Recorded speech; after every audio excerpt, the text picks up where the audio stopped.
राजीव रंजन, सही सुझाव है ये सुप्रीम कोर्ट का कि भाई आधार को भी पहचान मान लो, वोटर आईडी को मान लो, राशन कार्ड को भी मान लो। यही तो पहचान होते आए थे। आपने तो इतने चुनाव देखे हैं सर, यही तो पहचान होती थी। इसी के आधार पर आप वोटर लिस्ट में शामिल होते थे।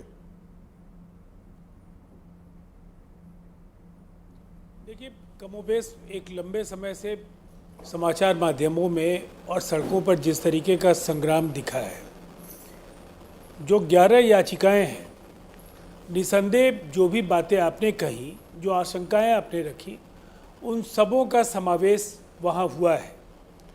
और ऑब्जर्वेशंस को बहुत सेलेक्टिव होकर के हम नहीं देखें। अगर हम फैसले का इंतज़ार करें तो निसंदेह ज़्यादा बेहतर होगा। लेकिन जो लब्बो-लुबाब क्या है कि ये SIR जारी रहेगा। इलेक्शन कमीशन ऑफ इंडिया के कार्य में हस्तक्षेप करने से सुप्रीम कोर्ट ऑफ इंडिया ने मना कर दिया। उन्होंने सुझाव दिए हैं।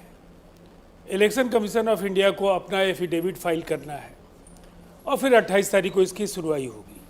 लेकिन इतनी बात तय है कि चुनाव आयोग के हर फैसले पर सवाल खड़े करने की आदत विपक्ष की पहले से रही है।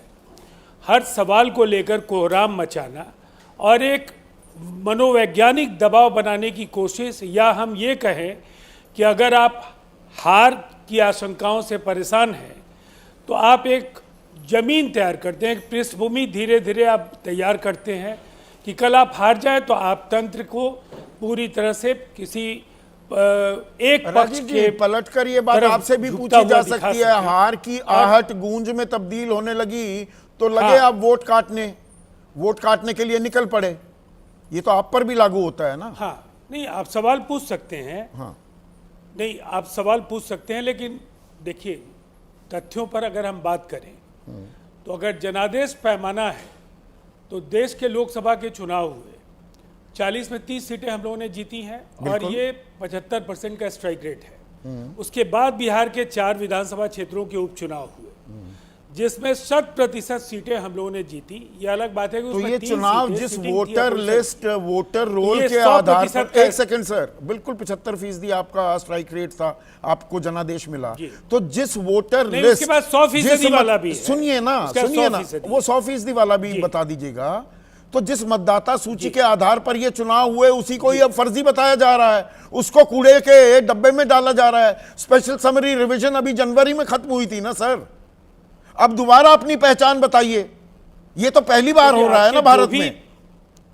आपके जो भी सवाल हैं, देखिए, एक राजनीतिक दल निर्वाचन आयोग का प्रवक्ता तो नहीं हो सकता है और न उन्हें उनके बचाव में हम लोगों को उतरने की जरूरत है। मैं कुछ दृष्टांत आपको बहुत संक्षेप में दे देता हूं। 2014 में केवल 2 सीटें आई थी। कोई आधिकारिक बयान जनता दल यूनाइटेड का आप दिखा दीजिए जिसमें चुनाव आयोग के पारदर्शिता पर हम लोगों ने सवाल खड़े किए। 43 सीटें हम लोगों को पिछले विधानसभा के चुनाव में आई। कोई सवाल हमारे यहाँ से नहीं खड़ा हुआ। हम जीतते हैं या हारते हैं, उपचुनाव जीतते हैं तो भी लोकतंत्र की जीत मानते हैं और हार को भी जनादेश के तौर पर हम स्वीकार करते हैं और उसके अनुरूप हम आगे अपनी जो भी गलतियां हैं उसको सुधारते हैं। देखिए, ये पूरी तरह से जो ये कवायद है, नहीं, ये जेडीयू से सवाल नहीं है, ये जेडीयू की अगर आप किस तरह से रिएक्ट करते हैं उससे जुड़ा हुआ नहीं है, ये आम आदमी का सवाल है। चुनाव आयोग अब तक ये क्यों नहीं बता पा रहा कि आधार, पहचान का आधार क्यों नहीं स्वीकारा जा रहा? ये तो हर जगह हमारी पहचान का आधार था ना। आधार किस लिए था? जो इसीलिए तो मैं बोल रहा हूं संदीप जी, ये जो महीन रेखा है उन्होंने प्रपोज किया, उन्होंने डायरेक्ट नहीं किया। उन्होंने कहा आयोग को ये हमारी ओर से प्रस्ताव है, हम प्रपोज करते हैं कि ऐसा किया जा सकता है। तो अब जो आयोग बता क्यों नहीं रहा, घुमा फिरा क्यों रहा है कि नहीं है? कहते हैं जी SIR के 16 नंबर पन्ने पर है। वो नहीं है भाई, वो ऑप्शनल है। नहीं, देखिए ना, अब ये तो पूरा का पूरा प्रकरण विचाराधीन है और न्यायपालिका के सर्वोच्च पीठ के समक्ष लंबित है। तो राजनीतिक दलों को भी संयमित प्रतिक्रियाएं ही देनी चाहिए। नहीं नहीं, एक और राजनीतिक, इतने उत्तेजना बड़े पैदा राजनीतिक दल करना के या मुख्य जीत या प्रवक्ता हार से, का प्रश्न राजीव बढ़ाने के जी, बजाय। जेडीयू के आप मुख्य प्रवक्ता हैं, इसलिए सवाल जरूरी हो जाता है। गरीब गुरबे जो हैं, ये 11 दस्तावेज 2003 में भी जो स्पेशल इंटेंसिव रिवीजन हुई थी, ये दस्तावेज नहीं माने गए थे। जो पुराना इलेक्टोरल रोल था उसे ही मान्य मान लिया था। घर घर, एक मिनट सुनिए ना सर, घर घर लोग जा रहे थे। अब आपको अपनी पहचान स्थापित करनी है। आलम यह, आपने कहा विपक्ष दबाव बना रहा है, दबाव में तो चुनाव अधिकारी हैं, बीएलओज हैं। खबर आज के ही अखबार की, टाइम्स ऑफ इंडिया की, मैं अपनी खबर भी नहीं बता रहा, वो कह रहे हैं पटना में आधार को पहचान पत्र के तौर पर कबूल रहे हैं बीएलओज, सीमांचल में नहीं कर रहे। ये तो गरीबों के साथ मजाक हो रहा है ना।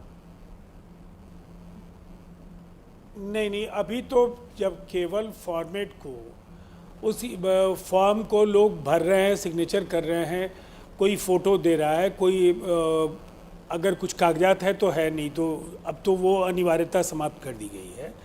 इसलिए पहचान कहाँ अनिवार्यता समाप्त हुई है? अनिवार्यता जस की तस है। बिहार चुनाव अधिकारी कह रहे हैं अनिवार्यता नहीं है, दिल्ली से कह रहे हैं अनिवार्यता है। यही तो रायता फैला हुआ है सर। नहीं, अब मुझे देखिए, अब मुझे 30 सेकंड अनइंटरप्टेड दे दीजिए। आधार को लेकर के ऑनरेबल सुप्रीम कोर्ट ने क्या कहा है ये भी आपके सामने है। हर सवाल का दोहराव होगा जवाब के जरिए, लेकिन मैं इतना ही कहना चाहूँगा कि दिल्ली में 136%, मतलब तय है कि आबादी से 36% लोग ज़्यादा हैं जिनके पास आधार है। और बिहार के भी कुछ जिलों में ऐसे सवाल उभर कर के आए। अब ज़्यादा महत्वपूर्ण है कि जब भी हो, ये करना तो पड़ेगा कि एक पारदर्शी चुनाव, एक उत्तरदायी लोकतंत्र है तो निसंदेह लोग जो नहीं, हमारा ये कहना है कि जिन 11 कागजातों की बात कही गई, 57% मतदाताओं ने तो अब तक फॉर्म्स दे दिए, अभी तो 16 दिन बाकी है। जिस तरह से शुरुआती तौर पर जो भ्रम पैदा करने की कोशिशें थी और ग्राउंड जो रिपोर्ट जिस तरह से कई चैनल्स पर भी दिखे, लेकिन अब जाकर के आप अपने रिपोर्टर्स को अगर आप कहेंगे तो अब वैसा तनाव नहीं दिखता है। अच्छा, अब लोग समझने लगे हैं कि ये देश के हित में है, बिल्कुल नहीं है। और समीक्षा होनी चाहिए, समीक्षा में आधार को, लेकिन हमें आधार फैसले का बनाने में इंतजार करना चाहिए। फैसले का इंतजार करना चाहिए।